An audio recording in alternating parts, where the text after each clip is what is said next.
Balitang DMW.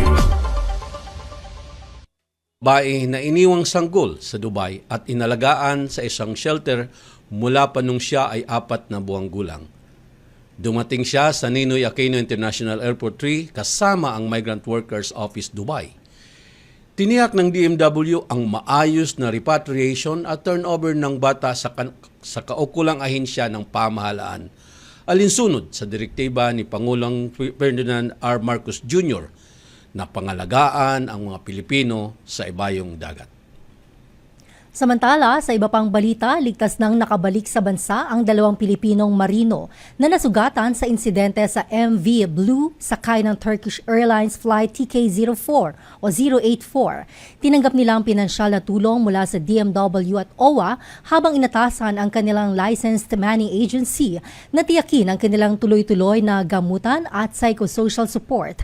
Ayon sa ulat, 3 pang Pilipinong tripulante ang naunang na-evacuate at ginagamot sa mga ospital matapos ang pag-atake ng drone sa MV Blue sa Black Sea noong July 8, 2026. At sa pagpapatuloy ng ating balita, formal nang binuksan ang Migrant Workers Office or MWO sa Phnom Penh, Cambodia noong July 14, 2026. Pinangunahan ni Department of Migrant Workers Secretary Hans Leo J. Kakdak kasama sina Philippine Ambassador Florida Ann Camille Mayo at Department of Migrant Workers Undersecretary Felicitas Cubay ang soft opening ng tanggapan na magsisilbi sa humigit kumulang 13,000 OFWs sa Cambodia. Ayon sa DMW, palalakasin ng MW ang proteksyon at agarang tulong sa mga OFW alinsunod sa direktiba ni Pangulong Ferdinand R. Marcos Jr. na tiyaking walang Pilipinong maiiwan, lalo na ang mga biktima ng trafficking at scam operations. Samantala, ligtas nang nakabalik sa bansa ang 12 Pilipinong biktima ng human trafficking mula Cambodia. Kasama si DMW Secretary Hans Leo J. Kakdak, sinalubong sila ng DMW, OWA, NAIA Task Force Against Trafficking at DOJ Iacat at tiniyak ang tulong para sa kanilang reintegration at kabuhayan. Kabilang sa mga repatriates ang isang inang Pilipina at kanyang sanggol. Muling pinaalalahanan ng pamahalaan ng publiko na mag-ingat sa mga job offers sa social media at tiyaking beripikado sa DMW ang overseas employment opportunities. At sa ating balita, sa gitnang silangan, nakipagpulong ang Department of Migrant Workers sa Takamul Musanid Company ng Saudi Arabia noong July 14, 2026 upang talakayin ang pagpapabuti ng migration process para sa mga overseas Filipino workers.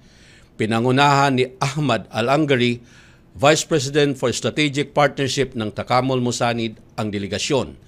Tinalakay ang pagpapahusay ng digital recruitment systems, posibleng upscaling programs para sa Filipino domestic workers at pagpapatibay ng ethical recruitment at proteksyon para sa mga OFW.